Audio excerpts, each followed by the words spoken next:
I'll call the Town of Strathmore public hearing to order first on our agenda. This public hearing is held pursuant to the Municipal Government Act, RSA 2000, Chapter M26, and amendments thereto. And I hereby declare the public hearing relating to Bylaw 1709 now open. Legislative Services, please.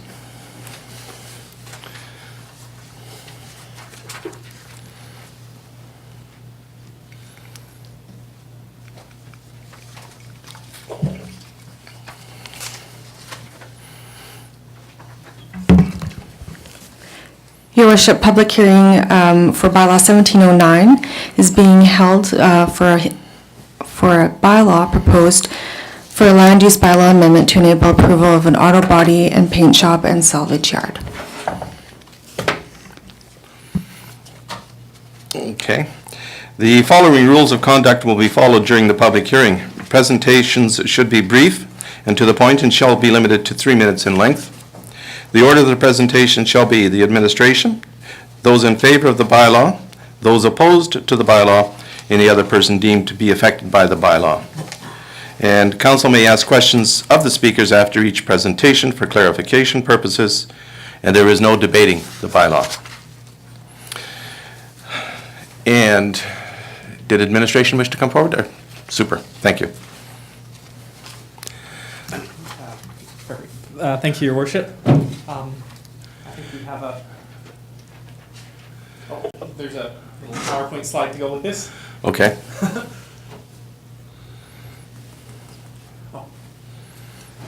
Thank you, Your Worship. So speaking on behalf of administration today on bylaw 17-09, this bylaw was given first reading on June 21st, 2017, and was advertised in the local newspapers on June 30th and July 7th, 2017, but that is in your package. At the time the presentation was prepared, planning and development staff hadn't received any comments for or against. So by way of brief introduction of the bylaw, copy was also available online during the time period at strathmore.ca/bylaws under review. There we go, we'll use the arrows. So the application was submitted for land use redesignation at a property known at 133 Orchard Way. This was sort of a site-specific modification to the M1 light industrial zone in order to include auto body and paint shops and salvage yards as uses on that particular property. So this particular amendment would not allow salvage yards on other properties, but simply cited that particular property as a district overlay.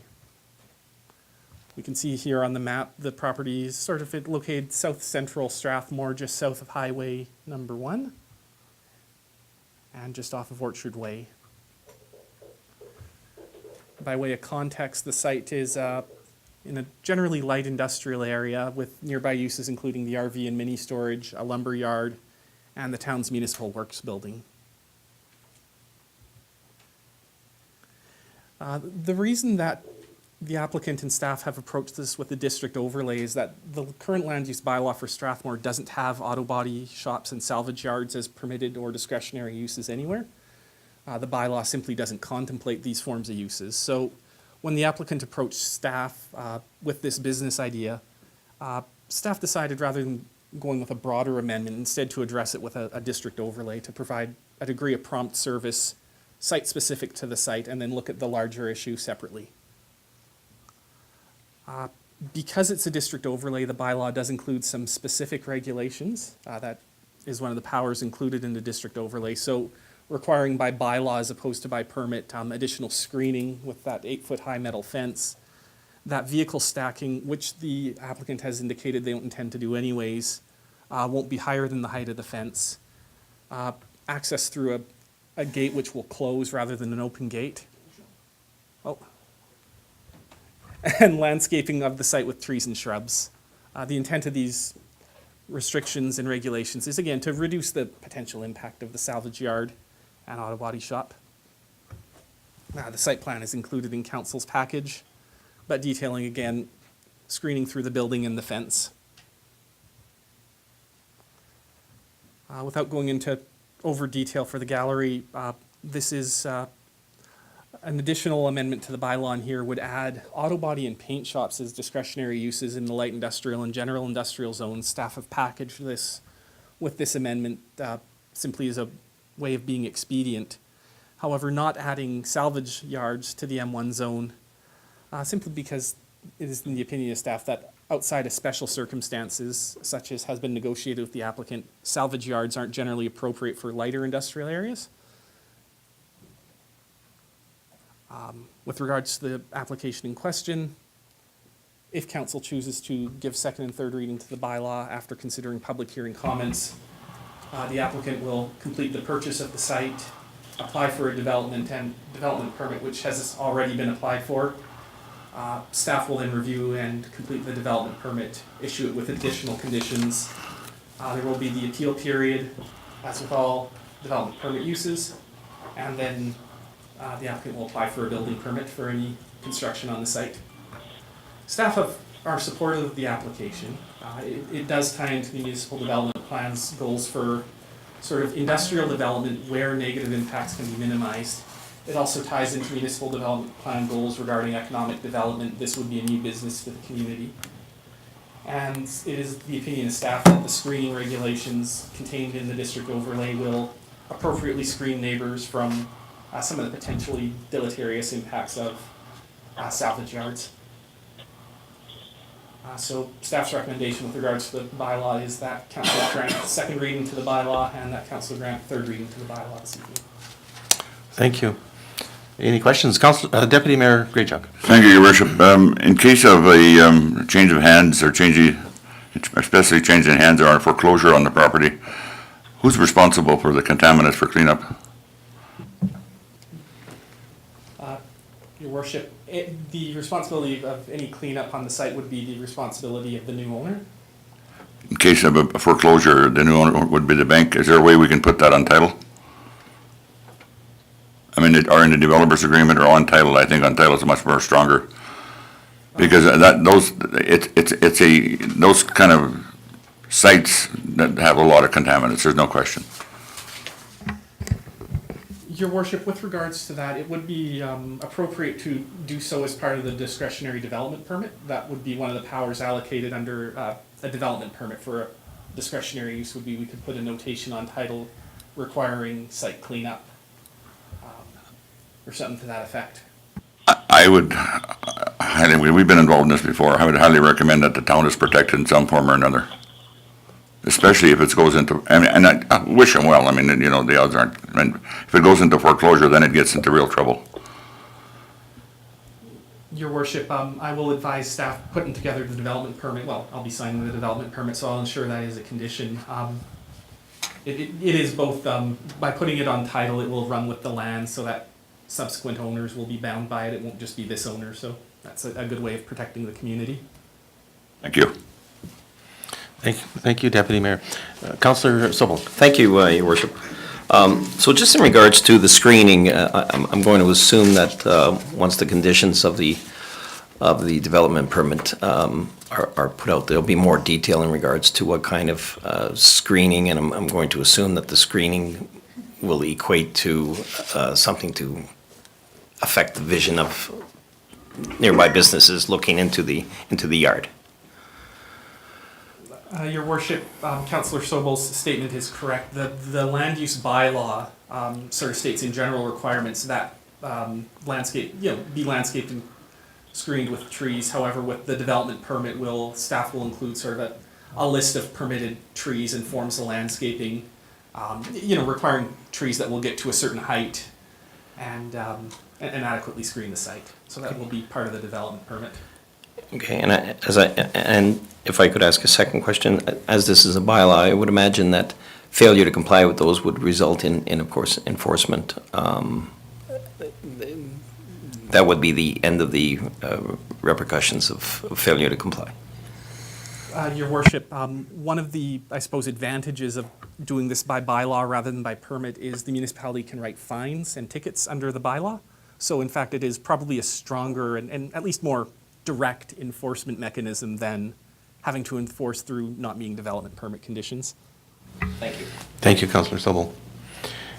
And the only thing I will add is what Deputy Mayor Graychuk said, is to make sure that the town takes precautions, because there will be contaminants there, and it may be there for 20 years, 25 years, 100 years, who knows what, but there will be contaminants and they will have to be cleaned up. So I would ask that you take that into consideration on the development permit. Thank you very much. Is there anybody present who wishes to speak to the bylaw? Is there anybody wishing to speak against the bylaw? And do councillors have any further questions? And no further speakers? Okay, I will declare that the public hearing for bylaw 1709 be closed at 7:10 p.m.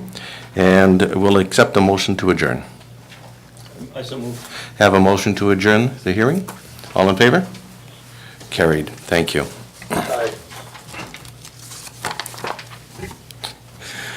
I'm sorry, Councillor Fuel, I forgot about you being there. We have Councillor... I said aye, Your Worship. Yes, I heard you, and like I say, I apologize, I forgot you were there. We have Councillor Fuel that is not available to make the meeting in person tonight, and he's going to be in the meeting in part by telephone. So, next item on our agenda is a regular council meeting to be held on July the 19th at 7, and I call the council meeting to order. And I would ask that we confirm the agenda first. And Councillor Sobel, do you have any changes? Just 2 items under 12, Your Worship.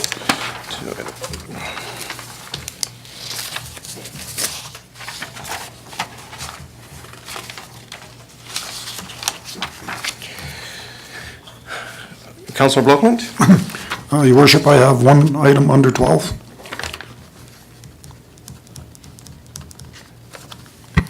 Councillor Peterson? I have 3 very short items, Your Worship, under 12.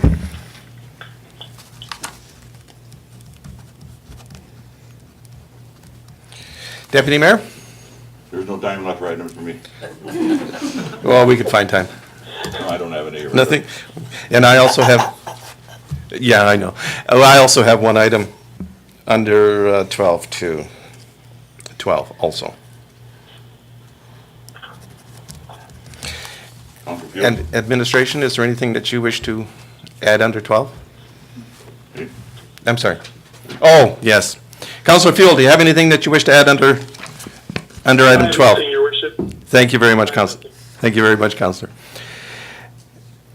And administration. Yes, Your Worship, we have one addition. Item 7.5, funding allocation for downtown storm drain. And we have 2 amendments if possible. We would like to move item 4.1 to item, just before item 3.1. Then we would also like to move item 7.4 to then it'll be item 3.2. And then lastly, we would like to move item 8.1 to item 4.4. Repeat that, please. Item 8.1, Seniors Advisory Committee, to item 4.4. Thank you. We have a few amendments to the agenda. Nothing further? All in favor of the agenda? Move the Councillor agenda Peterson? as amended. Okay, thank you very much, Councillor Sobel. All in favor of the agenda as amended? Thank you. Aye. Thank you very much, Councillor Fuel. Next item on our agenda is Member of the Legislative Assembly, Derek Fildebrand. Please. Which one do I start? Doesn't matter? That one, the one that you're standing at there. Yeah. Perfect. Thank you, Your Worship, and council members for inviting me to be here today and giving me some of your time. It's my honor to present to you my submission to the Electoral Boundaries Commission, which I have written in consultation with many local constituents and local officials. I know, Your Worship, we've already had a discussion on this prior, and I thought it was very worth our time, I think, to present it to you. I'll run it through. It's fairly detailed. I'll try not to get too far into the weeds, but I'll try to give it to you forthrightly, and I'll take any questions that you have. I don't want to take too much of your time, appreciating that there's a lot of other people here today with business, that you have other items on your agenda, but I'll try to snap to it. So overall, I want to begin with just a few critiques of what is happening and some overall knowledge. As you're probably aware, the legislature authorized a redistribution of the electoral boundaries and appointed a commission to do so. 3 members of the commission appointed by the government, 2 appointed by the official opposition. As proposed, the electoral boundaries Commission, already large constituencies like ours are proposed to become massive and far-flung constituencies. Some of the constituencies they proposed are not natural and have rather disparate interests. And some of the constituencies would be drastically overpopulated, including our own, at 16% over the provincial average, meaning that every single vote in this constituency would count 16% less than the average voter in other parts of the province. So I will begin. Do you all have this in front of you? You should all have it, yes. Most of it's just words, except for the last page where you'll see a map. The nice, straight, small lines are drawn by the commission. The big, squiggly, unartistic lines are drawn by me. I apologize for my artistic abilities. So we'll begin with what the commission has proposed of our constituency here in Drumheller, Strathmore. The Boundary Commission proposed Drumheller, Strathmore, which would be 16% overpopulated to the provincial average, meaning we would have an extra 7,500 people here, the equivalent of a community the size of Banff, Innisfail, Drayton Valley, or Drumheller. Normally, the tradition in the democratic world, in Alberta and in Canada, is that very large geographic constituencies are also not very large populated constituencies, that if a constituency is going to be large geographically, it should also not be overpopulated. Due to the difficulties in travel and disparate interests, that generally large geographic constituencies should be allotted some leeway to be underpopulated. This is not what is happening. In fact, as I said, it'll be 16% over for our constituency if in fact this goes through. I don't believe Drumheller Strathmore is necessarily a natural constituency. It's in very many ways almost gerrymandered, patching together different parts of different counties, throwing together areas that probably are not too wise. There will be 38 municipalities in the proposed constituency, 6 towns, 14 villages, 10 unincorporated communities, and 5 counties and special areas. This would mean approximately 97 elected officials in our constituency. There are 87 members of the legislature. There would be 97 elected officials in the constituency. My memory is not that great already, but it would be stretched, I think, to remember everyone there. But I would do my best in any case. County lines are not kept intact. Stettler County is divided. Vulcan County is divided. Newell County is divided, all affecting us. My view, the new constituency would include Siksika Nation. I don't think that's unreasonable. I think Siksika Nation belongs naturally with either current Strathmore Brooks or current Little Bow, where it actually currently is, because it straddles both sides of the Bow River, and it's not included in either municipality. So it could logically be considered in either constituency. But what's curious about this, though, is that it would include it in the proposed Drumheller Strathmore, which is 16% overpopulated, but takes it out of the current Little Bow, which would be a part of Tabor Vulcan, which is 11% underpopulated. So it doesn't make very much sense to move it out of one constituency that's already underpopulated into another constituency that's overpopulated. The other end of our constituency in Brooks would be removed from us and added to the new constituency of Brooks-Cypress. It's not as strange a division. It's not an unnatural partnership. But the big problem there is that the county of Newell would be divided, which would severely diminish the ability of the people in that area to have effective representation in the legislature. So that's my critiques or complaints in short. Now I'm going to turn to the proposal, how I think we can have a more effective redistribution of our constituency for Southeast Alberta. And just as a general note before I get into this, The fact is, we're going to lose a constituency out of southeast and central east Alberta. We're losing 3 out of rural Alberta in general, 1 to Edmonton, 1 to Calgary, 1 to suburban Calgary in the Cochrane-Airdrie area. Considering the composition of this commission, I think it's extremely unlikely that we are going to be able to reverse that decision.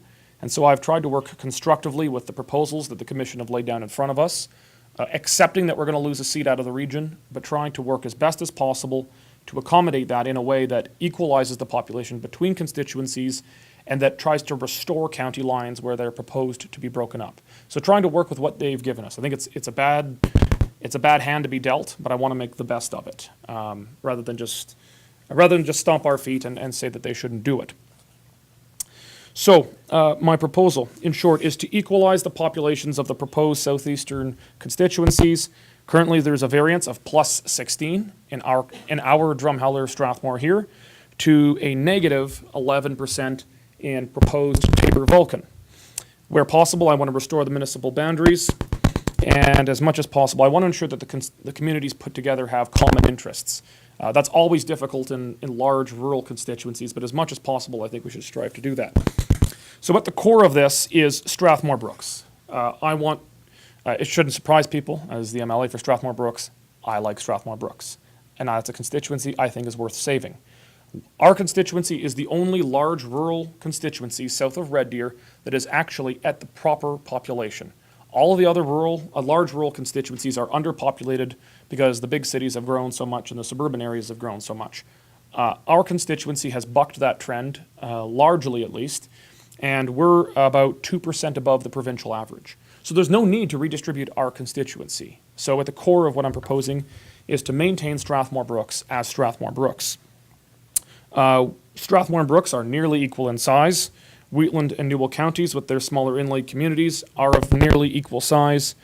Both ends of the constituency are connected by major and obvious transportation corridors, the Trans-Canada.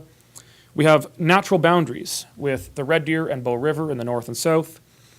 And right now, we are nice, intact, watertight constituencies because we have no division of our municipal boundaries. And I think that's very important to the folks, especially in Wheatland and in Newell counties.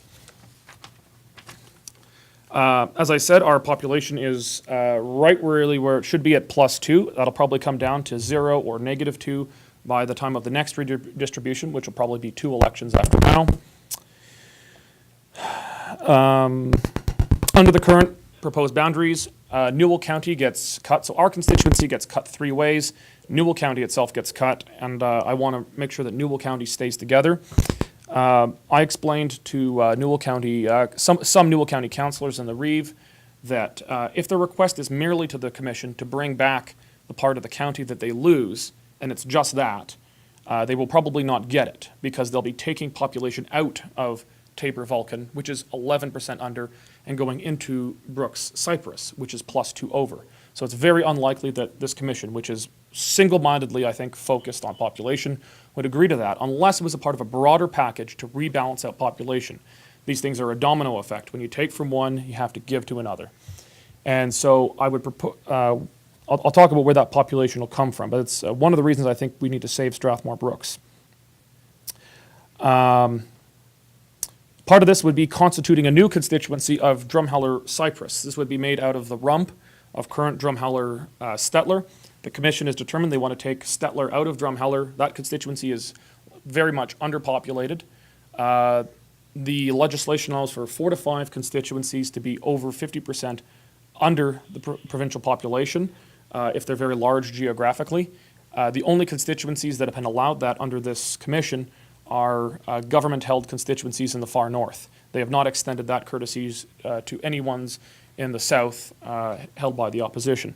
So they're pulling Stettler out, but all the rest of Drumheller Stettler pretty much, other than the town of Stettler itself, is going to be attached to us.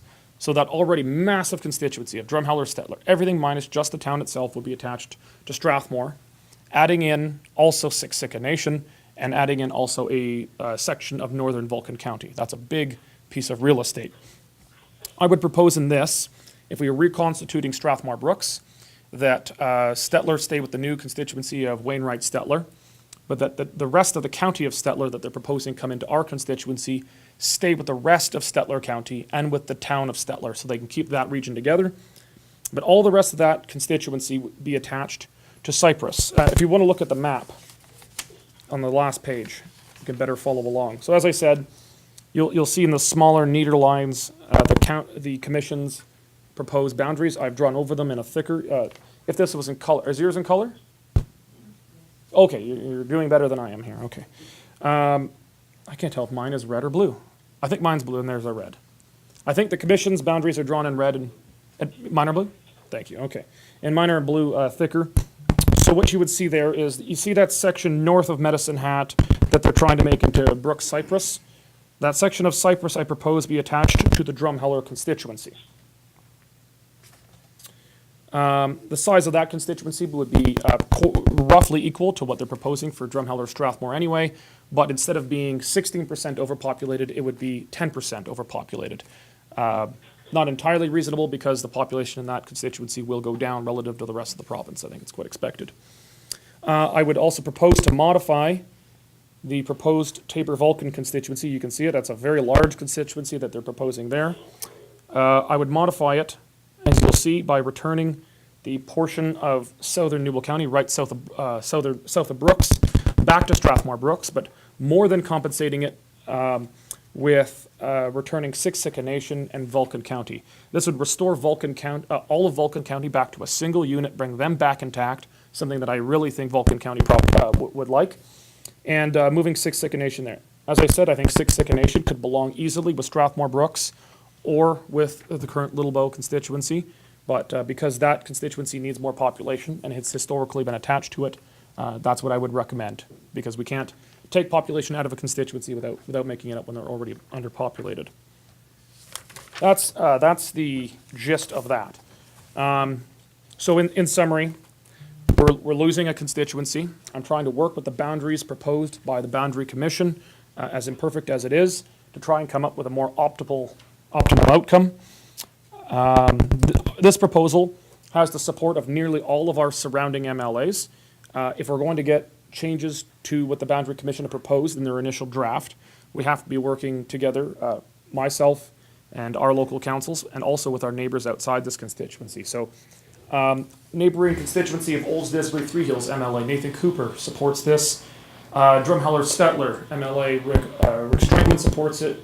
Chestermere Rocky View MLA Lulai here supports it. Little Bow MLA Dave Schneider supports it, and Cypress Medicine Hat Drew Barnes hasn't taken a formal position on it, but he's not opposed to it. I think he's dealing more specifically just in the direct Medicine Hat area for his ideas. So I've consulted very broadly. I'm doing what I can to try and get us all on the same page. If we're working at cross purposes here, then we're unlikely to get a good result out of the commission. But I do believe we have a chance to get changes here. There's a hearing in Brooks on Friday, and they schedule it themselves in Brooks because I think they recognize that our area here has been a bit of a dog's breakfast in this. And so the two big priorities, as I said, beyond me just liking Strathmore Brooks because that's my constituency, I'll be happy to represent Strathmore however they draw us up. But beyond me just liking our constituency because it is our current one, I think our two priorities need to be to keep our municipalities intact, Wheatland and Newell, and also our neighbors who are not in our current constituency, Vulcan and Stettler. But also to ensure that our votes count reasonably here. That right now they're proposing our votes count 16% less than the average in the rest of the province. And they're proposing to put us in one of the most massive constituencies ever built in this province, and to do so in a way that's overpopulated. The other really big constituencies in this province are in the far north, and they're all very significantly underpopulated. So I don't mind a lot of travel in my job. I put about 60,000 clicks a year on my truck. I might have to buy a bush plane if this goes through, and I'm prepared to do it. But I think it'd be very much in the interests of everybody here to make sure that our votes count equally to people in the rest of the province, and that our constituency is not so massive geographically that the MLA spends all of their time in the truck and rather instead of actually doing business. So I'm happy to take your questions. I'll be respectful of your time because I know there's many other people here with business, but happy to take your questions as long as you want to ask it. Thank you very much. And after Electoral Boundaries Commission questions, if you have other questions you want to ask, feel free to shoot there too. Thank you very much. Deputy Mayor Graychuk. Thank you, Your Worship. You're adding, in the percentage thing there, and I don't quite understand it, I'm sorry. You're adding, if you wanted to add Brooks to the massive site now, it was already 16% and it drops down to 10. If you're adding population, how can it drop down? Because I would be proposing to restore Strathmore Brooks, meaning we would not become Drumheller Strathmore. So right now, Drumheller Strathmore that they're proposing on this map, Yeah. it's a mushroom. It's a very weirdly shaped constituency drawn around. So you're saying you're taking something out if you're gonna add something? All of that Drumheller and special areas and Hannah, all of that goes out and stays in a separate constituency. Okay. And would connect to Cypress. So instead of Brooks connecting to Cypress, Drumheller would connect to Cypress and Brooks back to Strathmore. And that would take it from us, we would no longer be 16% over, we would be at just +2, so right around where we should be. And Drumheller Cypress that I'm proposing to be created instead would be +10 instead of +6. Okay, thank you. The other question I got is, how important is it to us as councillors or as a town to know the size of the boundaries and all this? I mean, give me some importance to this. Well, so when the Boundary Commission comes, I believe the town will have a representation there, right? The town's scheduled to have a We don't necessarily have representation to the Boundary Commission. What you are doing here is presenting to council, and if council wants to have a representation, it will be council deciding to do that tonight. Thank you. I think it's very important for council to understand this. Obviously, the province and municipalities have an intrinsically tied up and symbiotic relationship, much closer than the provinces and the federal government or municipalities and the federal government. We're very close levels of government. And if your MLA has got 38 municipalities and 97 elected officials, and we're adding in partial counties where, I'm pretty well versed with town issues here, city issues in Brooks, our two counties, and I try to stay up on our villages too, but if we start adding in small slices of counties here and small slices of counties there, stretches the time that I'm able to focus on Strathmore issues, and the time I'm able to focus on Wheatland issues, or Brooks, or Newell issues, or our villages. And so when we stretch it too thin, it means less time that our time is finite, and it means less time that we can focus on this. So my ask would be that the council make some kind of representation to the Electoral Boundaries Commission, similar to what other communities in our constituency are doing, is focusing on the idea that we need to keep municipal boundaries intact, because Newell's getting chopped, but also the need to make sure that our population is not overly stretched, and that it is against all democratic convention that large geographic constituencies should also be overpopulated. Normally, it's supposed to go the other way around because it's so difficult for people to vote. It's difficult for people to reach their MLA. We are already a very large geographic constituency, and they're proposing to make us 36,000 square kilometers, the size of Taiwan. And as I said, I'm prepared to do it, but it will mean less time spent on municipalities that we currently have because we'll be so stretched and far-flung. Thank you. Any further questions? I have one, Your Worship. Please, Councillor Fuel. Thank you to Mr. Hildebrand through the chair. Could you possibly explain why the Electoral Boundary Commission has presented these changes? What's their rationale? Well, this is not a redistribution. Actually, thanks, Pat, for the question. Every 2 elections, normally, redistribution is done. This is done a year early because we had an early election last time. And as I said, the commission is appointed of 2 from the government, the NDP, 2 from the official opposition, the Wild Rose, and 1 commissioner also appointed from the government who's theoretically supposed to be neutral. But that means that the government has a clear majority on it. The official opposition has a voice, but gets outvoted every time if there's a dispute. So this means at the end of the day, the government gets to rewrite things, although it is arm's length, theoretically. So there has been a lot of population growth in the 2 big cities, and I think we need to acknowledge that as their population goes up relative to the rest of the province, we have to respect that, and they get more seats. But at the same time, we shouldn't unduly handicap rural Alberta and small town Alberta. And I think they've got the balance wrong. I think they may have been within their means to take 1 to 2 seats out of rural Alberta, but not 3. But the fact is they are taking 3. And I don't think there's a very good prospect of us reversing that decision. Where I do think we have a decent prospect of changing things is to at least attempt to make the redistribution that they're proposing smarter and more efficient, to get the populations closer to the average and to keep our municipal boundaries intact. Did that answer your question sufficiently? That's a perfect answer. Thank you very much. For I'm just clarity. staring at your empty chair like you're here. You didn't turn your light on. Thank you very much. Councillor Peterson. I appreciate you coming, and I appreciate the struggle. And I think the whole rural versus urban is definitely not a new story. In fact, it's a really old story. And as old as I am, I've only been able to access 3 governments in Alberta since 1971.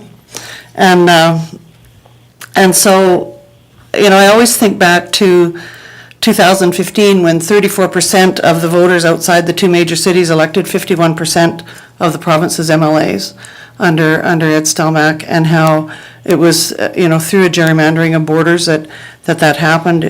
I think that after 1971, gerrymandering, I think if I recall correctly, gave something like 46% of the 75 legislative seats to the Conservatives. So I think it's not new. Of much greater concern to me than this age-old story of rural versus urban is definitely through the Growth Management Board and the impact that has on rural communities such as ours, or urban combined rural communities such as ours, in having any kind of autonomy to reflect the needs of their community into the future. To me, that's a far greater issue. I know it may not be necessarily one to provincial politicians, but it's certainly of enormous concern to local representatives of government, and definitely with the town and with the county. So I wish you well, with this. I think it's good for people to think about it.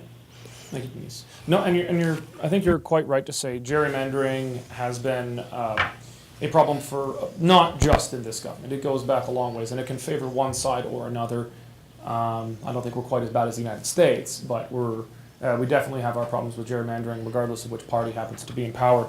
But I think that the general principle I want to maintain is that large rural and I'm not asking that our large rural constituencies have far below the population. That's not fair to urban people, and that's why I agree that they deserve some more seats in this redistribution. I'm not contending that whatsoever.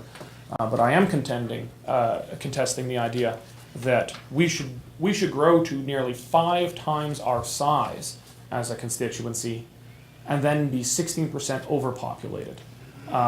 It means our vote is worth less. It means everybody's going to have to travel very far to see their representatives. And it means that my time will be more diluted between more municipalities. So just kind of adding on what I said before, I spent a fair bit of time keeping up on wheatland issues, things like biocycle and issues like that we've got. We've got 2 counties right now. This would be proposing to give me 4 or 5 of them. And some of them are in very small slivers, like northern Vulcan County and southern Stettler County. And, it's very, our time is finite. I know you all work very hard and spend a lot of time on your jobs, but, to be then entirely versed in all the Vulcan County issues for perhaps approximately a few hundred to 1,000 people is very unfair to the people in that county, because they're just not going to get effective representation. So I believe that the commission has just gone too far here. It is not understanding the regional needs, which is why I want to work with them, understanding that we're losing seats, but to make sure that the boundaries that they're proposing better reflect communities that have more intact, more in common, more common interests, and that our populations aren't overstretched. Thank you. I would just say in conclusion, Your Worship, that this electoral boundary proposal is in direct proportion to your electoral success.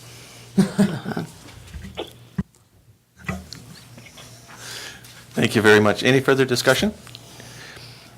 And I'm going to ask If council wishes for me to attend the Electoral Boundary Commission on the 21st and support what MLA Fildebrandt is saying here, my concern in regards to the redistribution is indeed the less representation from our MLA because of the size. And the other concern, of course, is the citizens, with the population being 16% more, which means they will get less representation. That's the only area that I see it's going to affect us as a community. So if there is a wish for me to attend, I will entertain a motion. If there's no motion, not to worry.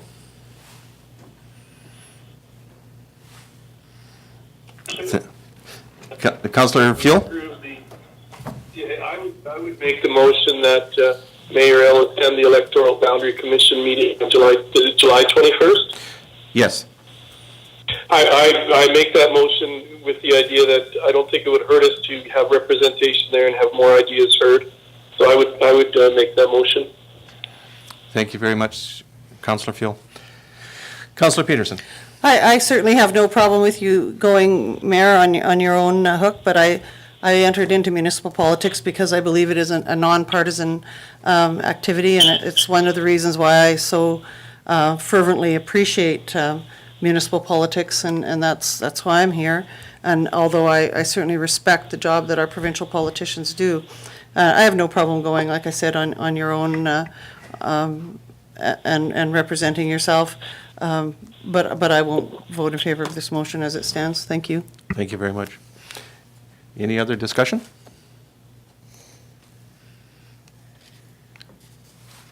No further discussion? All in favor of the motion? Aye. Opposed? The motion is carried. Thank you very much, Councillor Fuel. Thank you very much, Council. Thank you very much, Thank you very much for your time. MLA Fildebrandt. Appreciate your time. Next item on our agenda is 7.4, which has been moved to 3.2, which is Council Remuneration Policy 1806.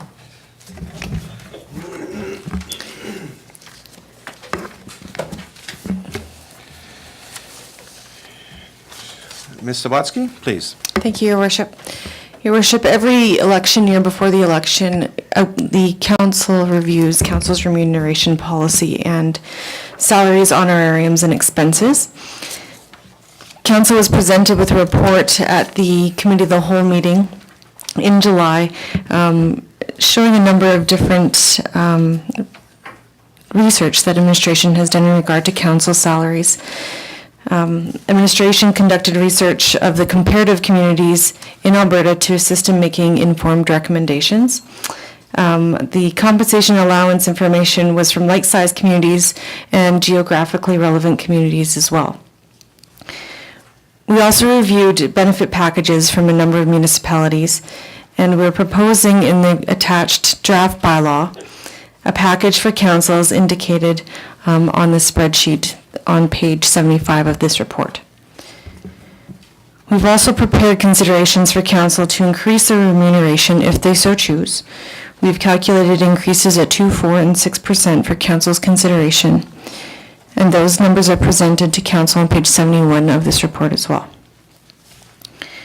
At the July 12th Committee of the Whole meeting, council reviewed these recommendations, and then a number of amendments, or actually one amendment was suggested for the policy, which was to define professional development, and we've included that in the draft bylaw.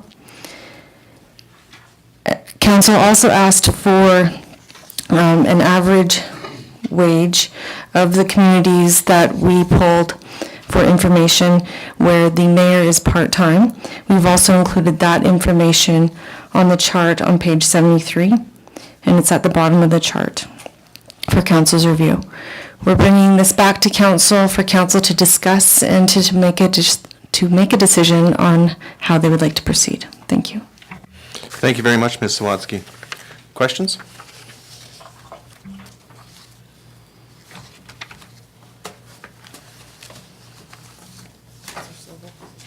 Sorry, Councillor Sobel. Thank you. Thank you for the report and the information Jen, and for making those changes. And actually, my question is in regards to, indirectly into the professional development question, and specifically Section 2 on page 7, on page 56 in regards to responsibilities. So it's the responsibility of council, as it states, to ensure that the provisions of the policy are followed. So I guess my question is, what mechanism exists to recoup funds that are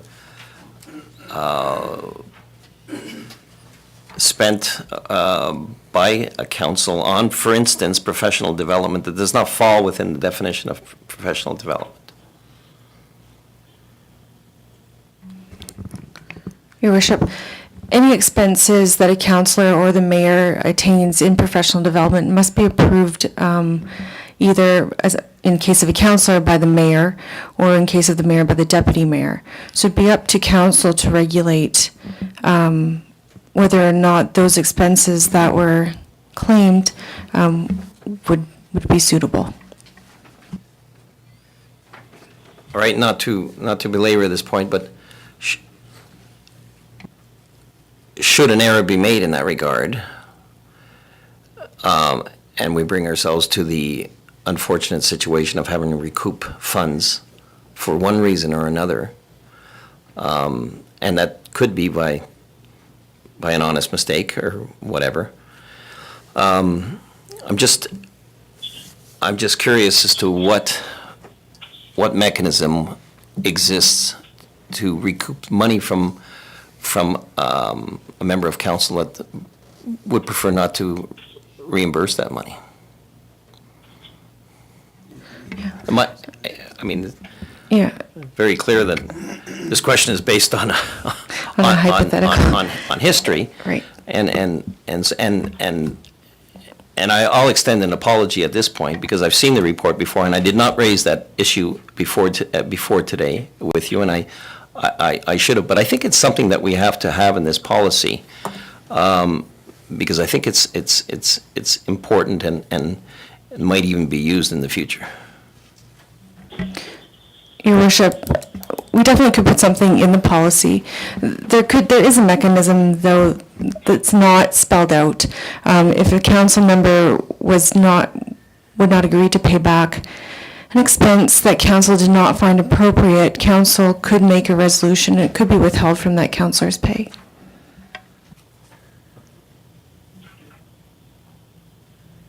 Okay, I'll take you at your word at that. It was my understanding that could not be done, but if you guys are satisfied that is something that is possible, then I'm good with it.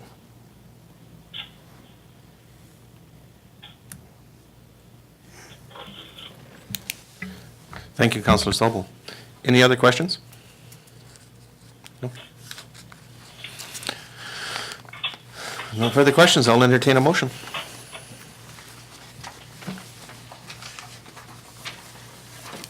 Can I just ask a question? Please do. Councillor Peterson. So I apologize that I wasn't here, but I was able to access all the information. I really appreciate the work administration went through to put this together, but when I look at the spreadsheet of comparatives, my interpretation of this is that Strathmore councillors are paid remuneration at an average almost exactly the same as our comparative communities, but the mayor is paid quite a bit less. Would that be an accurate statement, Ms. Swansky, through the mayor? So, Your Worship, if you compare the mayor's salary with all of the communities stated on that spreadsheet, it would show that our mayor is paid considerably less. At the last committee of the whole meeting, council did ask administration to come back with an average of all the part-time mayors. Yes. And that number is indicated at the bottom there, the 52,429. So when you compare that, the mayor's salary is still less, but it's more in line with what's indicated there.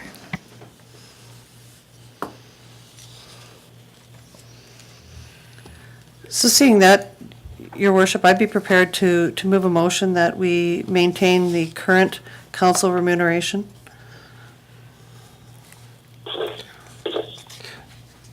And may I ask Councillor Peterson to approve policy 1806? I am just finding that. What page are you on?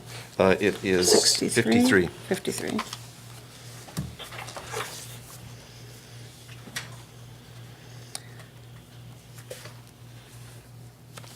Yes. So, did you want me to repeat what I think you said on your The motion? council approved policy 1806,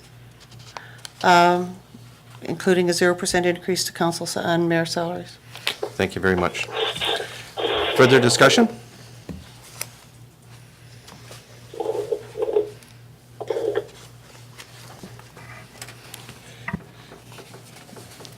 Councillor Fuel, you've heard the motion?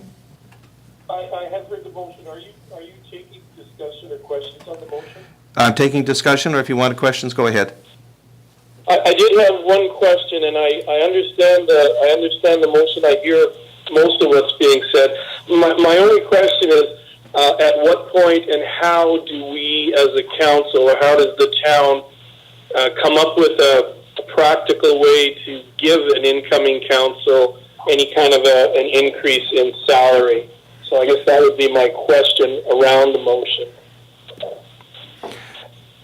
If I may, what he's asking is for the new council when it comes in October, how do we at present give the new council an increase or an adjustment in regards to the remuneration? Thank you, Worship. I think if I'm hearing Councillor Peterson's motion, the motion is for a 0% increase for the incoming council. Is that correct? Well, Your Worship, so my motion, Councillor Fuel, just simply says that as per the policy 1806, which says that a sitting council must set the remuneration policy for the next council, that I moved a 0% increase to current salary. Yes. Okay, and then I guess I understand that. My question then was, well, you've answered it. Then I understand the motion. If I could ask a follow-up question to Ms. Sawatsky of Legislative Services. Please. Ms. Sawatsky, are you able to tell with the per diems that other town councils make if the council salaries are indeed even across the board? I know it looks like council is doing quite well, but if you factor in per diems that other councils receive, are we still equal to other areas? Is that easily? That's not very easily able to be discovered or commented on, is it? Your Worship, per diems for different municipalities vary greatly, not just in dollars, but also what they're allowed to claim those per diems for. For instance, our council can claim per diems only for AUMA, FCM, and council workshops, but in other communities, their councils can claim per diems for all council meetings. So it's kind of hard to judge or determine whether or not how much that affects their wage and how that compares to our councils.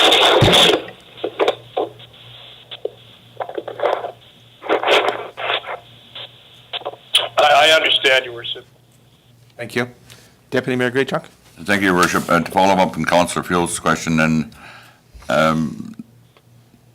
the per diems aren't in line really if you take, and let's just use in our neighboring counties. I mean, the average councillor gets $60,000 a year. And then we can only claim, and the other thing is that we can only claim per diems on a maximum amount per year too, isn't that correct? Which is how much? Your Worship, I believe it's for 4 days maximum per year. Yeah, which is fine, I'm not arguing that.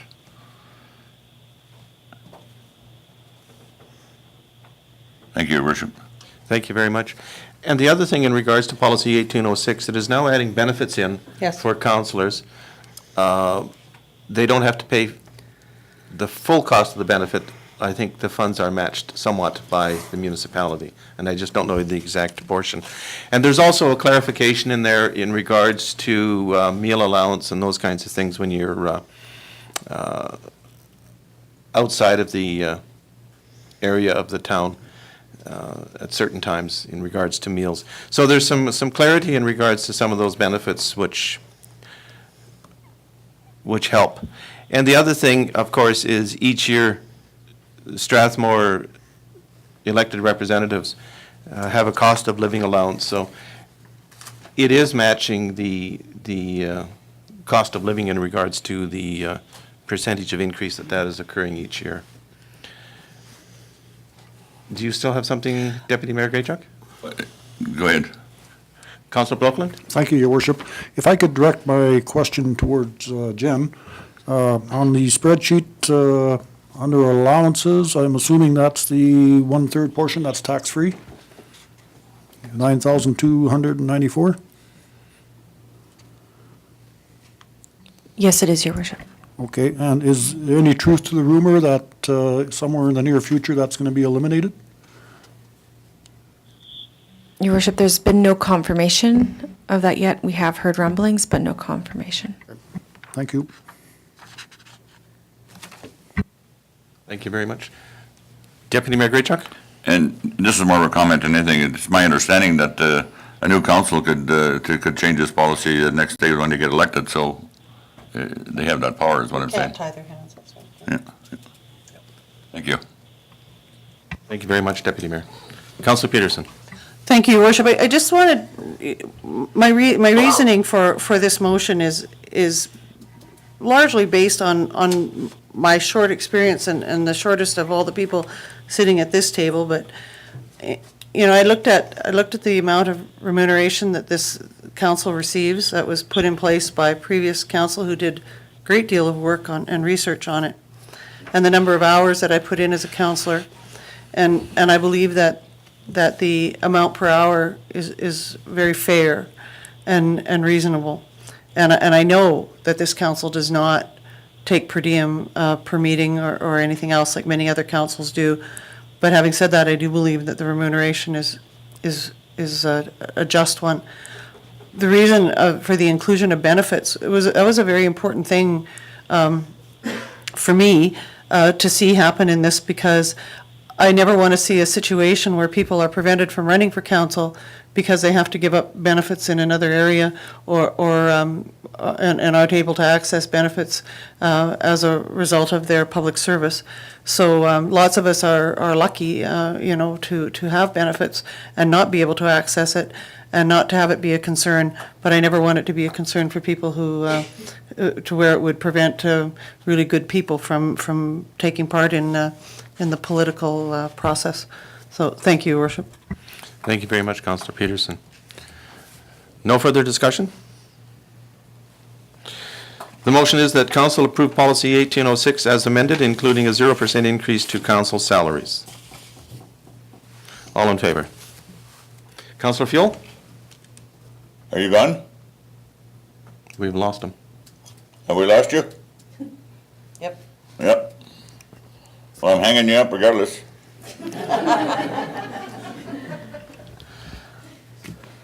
Show that Councillor Fuel is no longer. Recess, he might want to come back. Just lost him. Do you guys want to do a recess and Yeah. see if he wants to come back and, Yeah, and catch on that vote? Yes. So, Hello? yes, I agree. Yes. Yeah. So can I take a motion? Yes, I move to recess. We have a motion to recess until we can reconnect or not reconnect with Councillor Fuel. So, should only be a minute or two. Ms. Swansky, are you going to help us? Thank you.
The motion was, Councillor Fuel, that council approve policy 18... Oh, I'm sorry. I'll call the meeting back to order. Sorry, I would move to come out of recess, Your Worship. we have a motion to come back out of recess. All in favor? Carried. The motion that was made was that council approve policy 1806 as amended, including a 0% increase to council salaries. And I could rehold the vote on this side, but the only person that we don't know about is you, Councillor Fuel.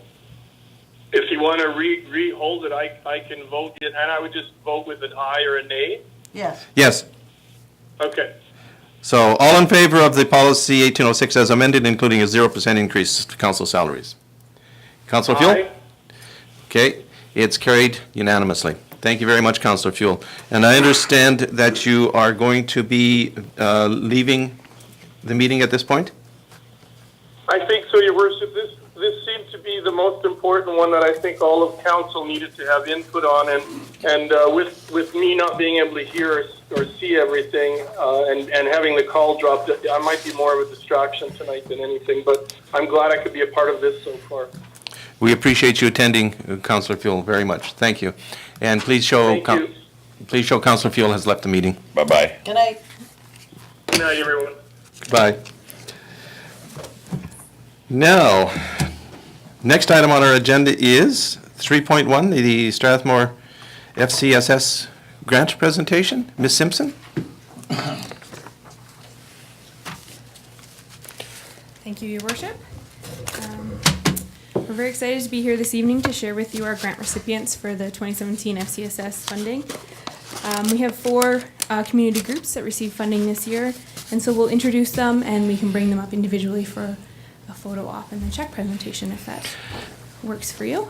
That will work for council, and what I would ask is we will be there and stand behind you as you are doing the presentations. Well, that's why Darlene is here. She's going to be Okay, our whoever. photographer this evening. Whoever. So we might just as well call them up, and then Perfect. we can all be there at the same time. So the first organization is the Foothills Fetal Alcohol Society. They received $2,000 for the prevention conversation program that empowers women and girls to say no to alcohol during pregnancy. Travis Sandor is here today to receive the check on their behalf.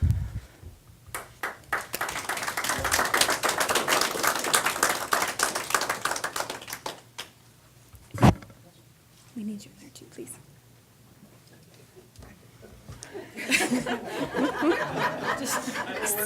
just like a little photo bomb in the back.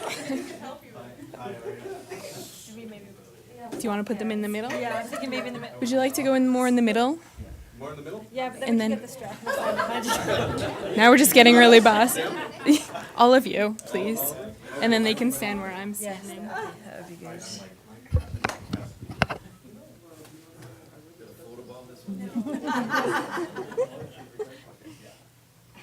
I'll actually just get you in just a little bit more. Get close.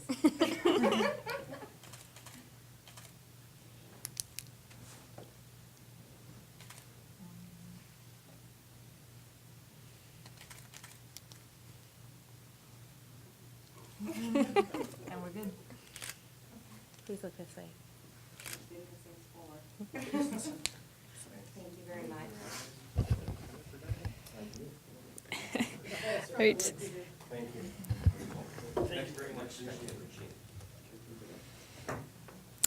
Wheatland. So the next group is the Wheatland Society of Arts. They received $2,000 in funding for their transport of arts community outreach that will expand community contacts and increase access to arts programming for seniors and those with disabilities.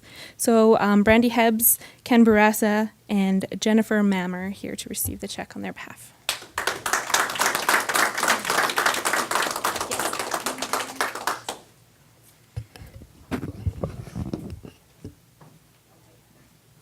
Right in the middle. Yes, we'll just move you guys.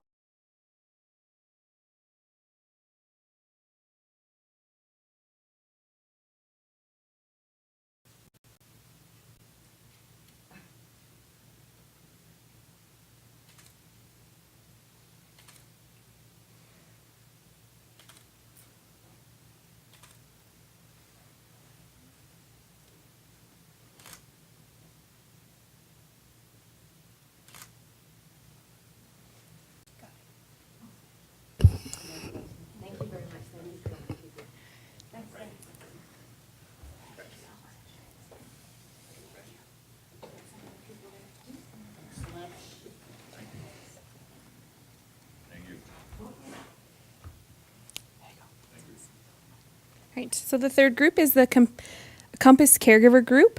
They receive $4,000 for their caregiver calendar. They'll provide information, words of encouragement, and resources to the caregivers in the Strathmore and Wheatland County. Joanne Simpson is here to receive that on their behalf.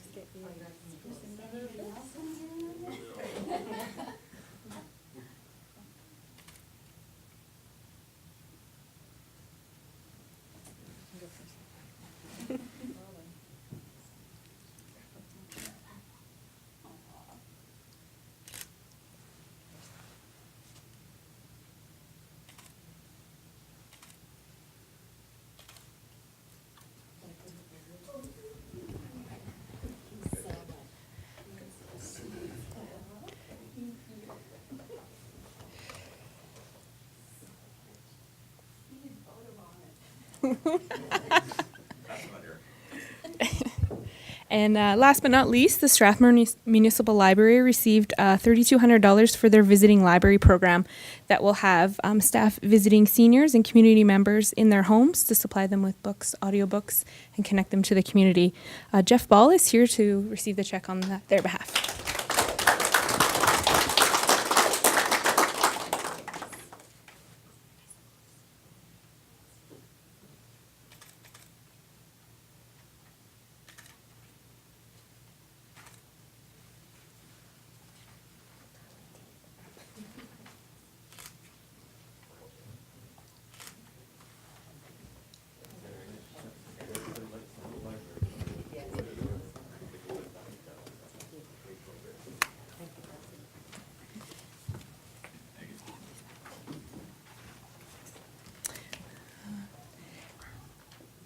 That's all we have for this evening. I just would note that these grants are in addition. They take their money and run. They take it and run. Yeah, they're out of here.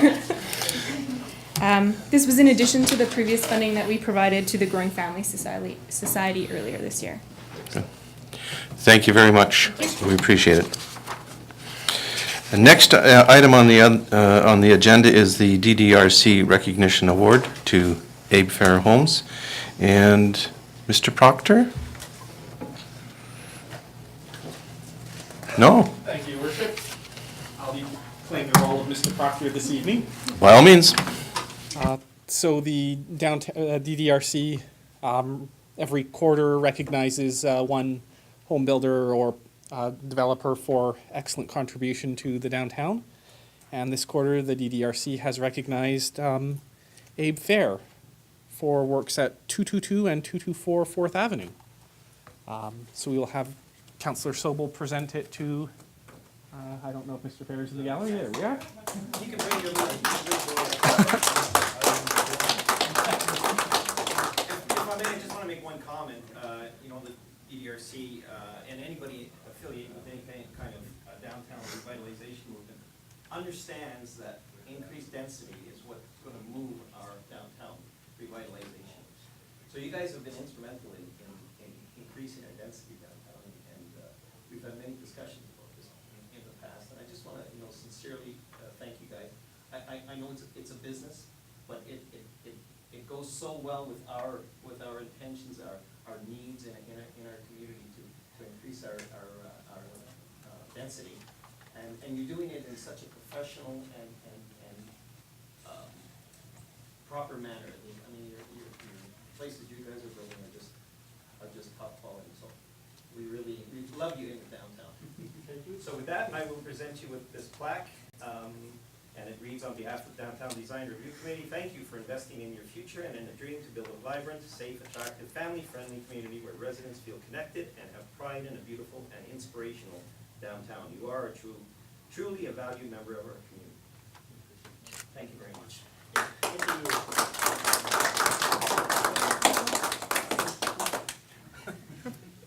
As a presenter.